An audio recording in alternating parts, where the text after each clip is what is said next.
Јас би одел на едно друго образложение кое што еве надвор од овие поактуелни и за жал потрагични случаи, но бидејќи бев поактивен во тој дел на таа изборна единица, она што може да се забележи е во една прилично поголема општина како Гевгелија имаме еден јавен обвинител.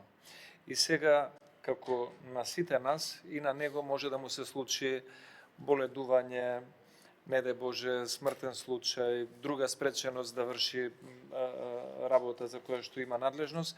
И во таков случај сметам дека ваквата норма е добра за да може начелото на ефикасност во обвинителството сепак да биде запазено.